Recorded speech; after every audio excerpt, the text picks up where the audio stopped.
శ్రీ గురుభ్యో నమః.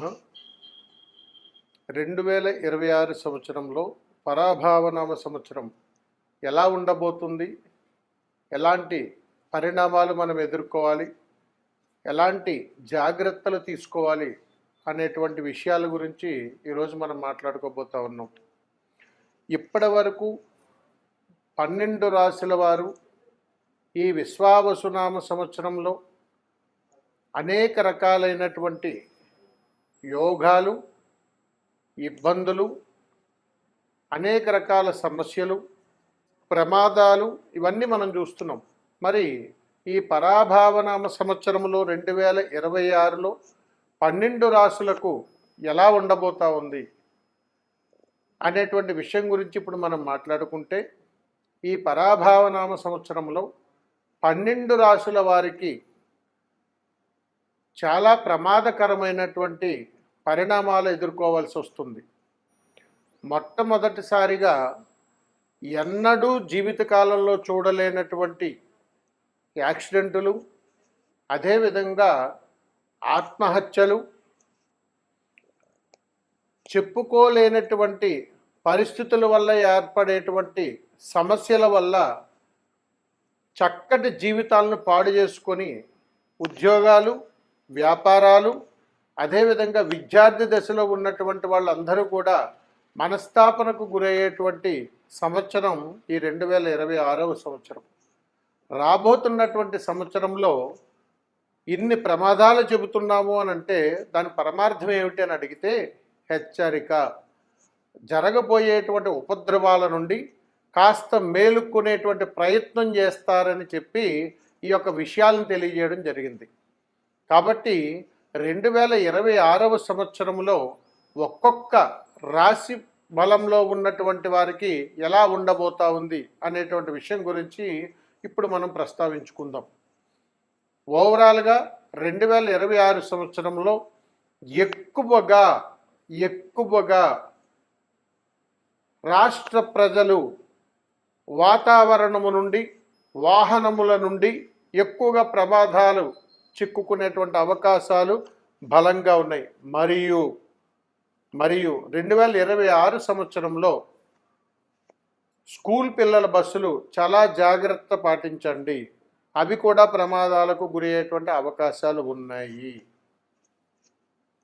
ఇప్పుడు ఒక్కొక్క రాశి గురించి మనం తెలుసుకున్నట్టయితే, కన్యారాశి 2025 సంవత్సరం వరకు కూడా కన్యారాశిలో ఉన్నటువంటి వాళ్ళు వారి జీవిత కాలం అంతా కూడా ఎదురు చూపులే సరిపోయాయి. మరి ప్రతి విషయం నాకు జరుగుతుందా, రేపు జరుగుతుందా, ఎల్లుండి జరుగుతుందా, ఈ సంవత్సరం బాగుంటుందా, వచ్చే నెల బాగుంటుందా అని ఒక నిరుత్సాహంతో కూడుకున్నటువంటి జీవితానికి వీళ్ళు అలవాటు పడిపోతుంటారు. ఇది ఇప్పటి నుంచి కాదు, గత 4.5 సంవత్సరాల నుంచి జరుగుతూనే ఉంది. మరి ఈ 2026 సంవత్సరంలో కన్యారాశి వారికి ఎలా ఉండబోతా ఉంది, ఏం జరుగుతుంది, ఎలాంటి అద్భుతాలు జరుగుతాయి అని అడిగితే, కన్యారాశి వారికి ఒక తెలియనటువంటి కోపం ఎక్కువగా వెంటాడేస్తుంది గత 2.5 సంవత్సరాల నుంచి. ఈ కన్యారాశి వారికి ఈ పరాభావనామ సంవత్సరంలో వివాహ ప్రయత్నంగానే చేస్తున్నటువంటి వాళ్ళు ఖచ్చితంగా సక్సెస్ అయిపోతారు, అందులో డౌటే లేదు. ఖచ్చితంగా వివాహాలు ఎక్కువగా జరుగుతాయి ఈ కన్యారాశిలో ఉన్నటువంటి వారికి. మరియు ఈ కన్యారాశిలో ఉన్నటువంటి వారికి వ్యాపారంలో కానీ, ఉద్యోగంలో కానీ ఏదైనా స్థిరత్వం కోసం కానీ ఎదురు చూస్తే అది వాయిదాలు పడేటువంటి అవకాశాలు వస్తాయి. ఎందుకంటే చంచలమైనటువంటి మనస్తత్వం కలిగినటువంటి వాళ్ళు ఈ కన్యారాశిలో ఉంటారు. అందుకని వీళ్ళు ఉదయం ఒకలా ఉంటారు, మధ్యాహ్నం ఒకలా ఉంటారు, సాయంత్రం ఒకలా ఉంటారు. వీరు అప్పుడే కోప్పడిపోతారు, అప్పుడే చిరాకు పడిపోతూ ఉంటారు. అందుకని అలాంటి తత్వంతో కూడినటువంటి పిల్లలతో కూడా, తల్లిదండ్రుల మధ్యలో కూడా సమస్యలు ఎక్కువగా జరిగిపోతూ ఉంటాయి. అందుకని కన్యారాశిలో పుట్టినటువంటి వాళ్ళు గృహాల్లో ఉన్నప్పుడు ఎప్పుడైనా మీరు గమనించండి, ఎక్కువగా అలుగుతూ ఉంటారు. పెద్దవాళ్ళైనా కానీ ప్రతి చిన్న విషయానికి అలుగుతూ ఉంటారు. వాళ్ళు బుజ్జగిస్తూ ఉండాలి, పొగుడుతూ ఉండాలి, వాళ్ళకి నచ్చినట్టుని పెడుతూ ఉండాలి, ప్రతిదానికి లంచం ఇస్తూ ఉండాలి. అలాంటి తత్వంతో కూడుకున్నటువంటి వాళ్ళు కన్యారాశిలో ఉంటారు. ఇది కాకుండా వీరు ధనం పట్ల ఒక ప్రత్యేకమైనటువంటి శ్రద్ధ కలిగి ఉండాలి. అందుకని నేను ఎంతో డబ్బు దాస్తున్నానని అంటారు, తెలియకుండానే ఖర్చు పెట్టేస్తుంటారు. అందుకని అలాంటి విధానంలో ఈ కన్యారాశిలో ఉంటారు. ఇప్పుడు విద్యార్థి దశలో కానీ ఉద్యోగ ప్రయత్నం చేస్తున్నటువంటి వాళ్ళు కన్యరాశిలో కానీ ఉన్న వాళ్ళైతే వీరికి ప్రమోషన్ల కోసము కొత్త కొత్త స్థాయిలు పెంచడం కోసం కానీ ప్రయత్నం చేస్తే 100% కూడా వీళ్ళు సక్సెస్ అయ్యేటువంటి అవకాశాలు ఈ 2026లో ఉంటాయి. రెండవది, వ్యాపారంలో ఉన్నటువంటి వాళ్ళు కన్యరాశిలో కానీ ఉన్నట్టయితే ఖచ్చితంగా వీళ్ళ అవమానాలు ఎక్కువగా ఎదుర్కొంటారు.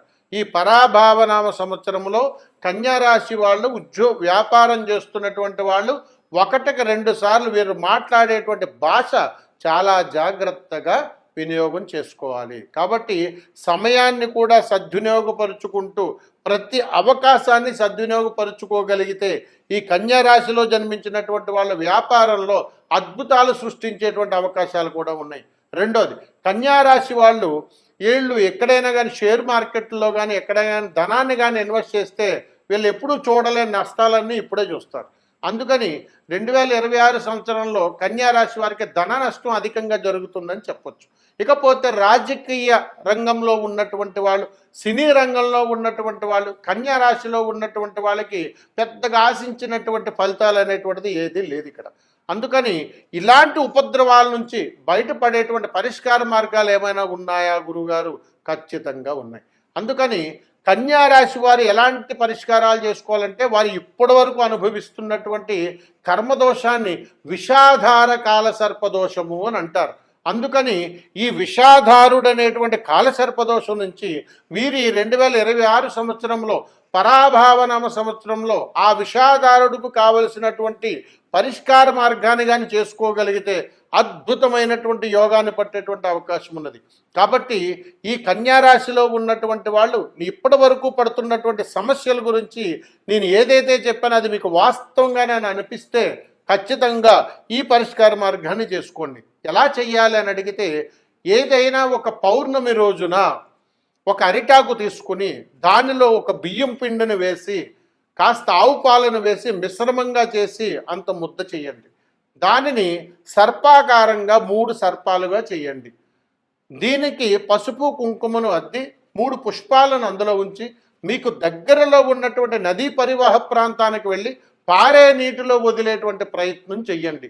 ఓం కాలసర్పాయ నమః అనేటువంటి నమస్కారాన్ని చేయండి.